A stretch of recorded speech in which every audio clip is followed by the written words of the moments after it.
Hello guys, मैं आपका story creator मैं आप सभी को एक रहस्यमय और भुतहा जंगल की कहानी सुनने जा रहा हूँ।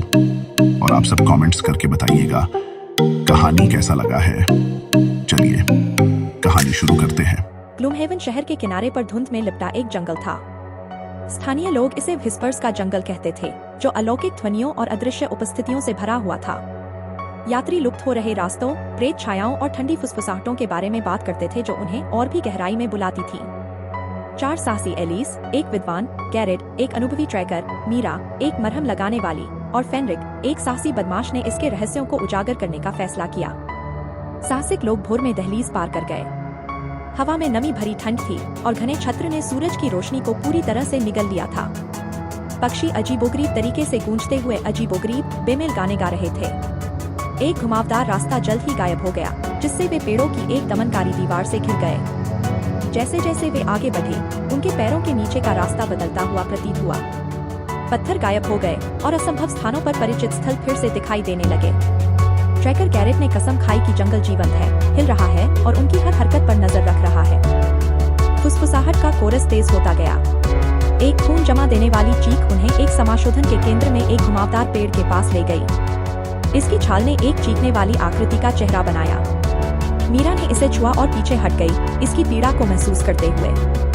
इसने उसे जंगल पर लगाए गए एक अभिशाप के बारे में फुसफुसाया, जिसमें घुसपैठियों के खून की मांग की गई थी। जैसे ही रात हुई, घना कोहरा छा गया। इसके भीतर भूतियां आकृतियां दिखाई दीं, लंबे समय से मृत यात्रियों की आकृतियां। उनकी खोखली आंखें दुख को दर्शाती थीं। एलिस ने फुसफुसाहट को समझा और महसूस किया कि आत्माएं उन्हें मार्गदर्शन करने की कोशिश कर रही थीं, उन्हें एक बड़े खतरे की चेतावनी दे रही थीं। वे जड़ों में दबे प्राचीन खंडहरों पर ठोकर खाते हैं। पत्थर की दीवारों पर नक्काशी एक अंधेरे अनुष्ठान को दर्शाती है, जो अपने पवित्र मैदानों की रक्षा के लिए एक वन संरक्षक को मुक्त करती है। एलिस ने प्रतीकों को एक भूले हुए देवता की चेतावनी के रूप में पहचाना। जंगल में अचानक एक तूफान आया, जिसमें आवाजें आ रही थीं।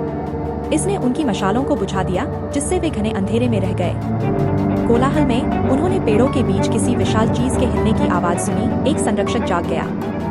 फुसफुसाहट ने उन्हें एक समाशोधन की ओर निर्देशित किया, जहां जड़ों और चमकते क्रिस्टल से बनी एक धड़कती दिल जैसी संरचना थी। जंगल का रक्षक, छाल, हड्डी और छाया का एक प्राणी अपने पवित्र हृदय की रक्षा करते हुए उभरा।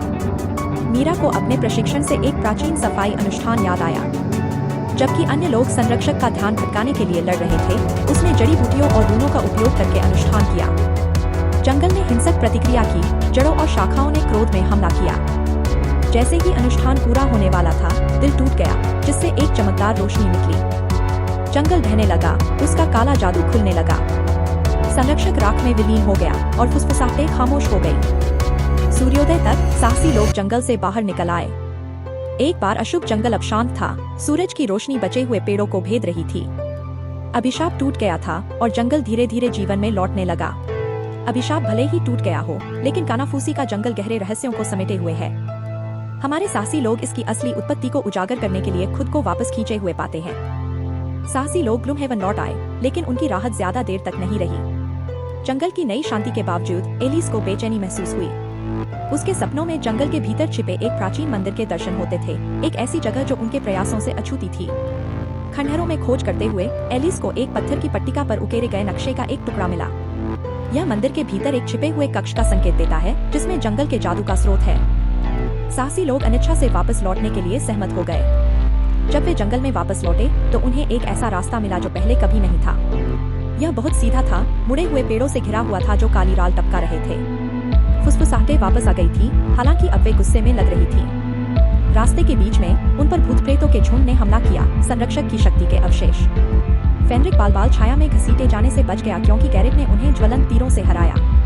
पथ स्याही जैसे काले पानी की एक नदी पर समाप्त हुआ, जो अंतहीन रूप से फैली हुई प्रतीत होती थी। आगे बढ़ने का एकमात्र रास्ता एक पुराना रस्सी का पुल था, जो उनके वजन के नीचे कराह रहा था।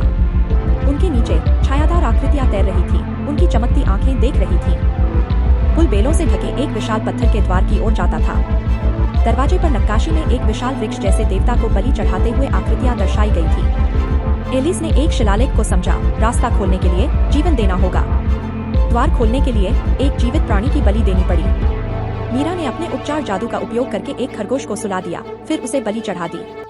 द्वार खुल गया और एक अंधेरा गलियारा दिखाई दिया जिसमें सड़न की गंध आ रही थी। मंदिर के अंदर दीवारें असंभव तरीकों से मुड़ी हुई थीं। गलियारे एक भूल भुलैया का रूप ले चुके थे और साहसी लोगों को दीवारों और नुकीले गड्ढों सहित जाल से बचते हुए इसे पार करना था। वे पानी के परावर्तक कुंडों से भरे एक कमरे में दाखिल हुए। जैसे ही उन्होंने कुंडों में देखा, उन्होंने अपने ही विकृत संस्करण देखे। छायादार डोपेलगैंगर जो हमला करने के लिए पानी से बाहर निकलने लगे। अपने डोपेलगैंगरों को हराने के बाद साहसी लोगों ने आंतरिक गर्भगृह पाया। बीच में काली जड़ों वाला एक विशाल पेड़ खड़ा था जिसकी शाखाएं गिरजाघर जैसी छतरी बना रही थी। इसके आधार पर हड्डी और लकड़ी से बना एक सिंहासन था। जंगल की आत्मा प्रकट हुई, शाखाओं और चमकती धुंध से बनी एक विशाल अलौकिक आकृति। इसने प्रकट किया कि जंगल का अभिशाप मानवता के लालच और विनाश की सजा थी। इसने साहसी लोगों से अभिशाप को पूरी तरह से हटाने के लिए अपनी योग्यता साबित करने की मांग की। आत्मा ने साहसी लोगों के गहरे डर का भ्रम पैदा किया। गैरेट ने अपने साथी के भूत का सामना किया जिसे उसने छोड़ दिया था। मीरा मरते हुए रोगियों से घिरी हुई थी जिन्हें वह बचा नहीं सकती थी। प्रत्येक साहसी को जीवित रहने के लिए अपने भीतर के राक्षसों पर विजय प्राप्त करनी थी। आत्मा एक राक्षसी पेड़ जानवर में बदल गई जो उनकी एकता का परीक्षण कर रही थी। साहसी लोगों ने अपने कौशल, एलिस के ज्ञान, गैरेट के लक्ष्य, मीरा के उपचार और फेनरिक की चपलता को मिलाकर उस प्राणी को बिना मारे हरा दिया, जिससे उनकी योग्यता साबित हुई। पराजित होकर आत्मा ने अपनी शत्रुता वापस ले ली। गर्भगृह में काला पड़ा हुआ पेड़ हरा हो गया और जंगल में जीवन फैलने लगा। आत्मा ने उन्हें अपना आशीर्वाद दिया। उन्हें बहाल किए गए जंगल के संरक्षक के रूप में चिन्हित किया। साहसी व्यक्ति ग्लूमहेवन लौट आए, अपनी परीक्षा से हमेशा के लिए बदल गए। उन्होंने जंगल की रक्षा करने और इसकी कहानी फैलाने की कसम खाई, यह सुनिश्चित करते हुए कि इसका जादू पीढ़ियों तक प्रभावित रहेगा।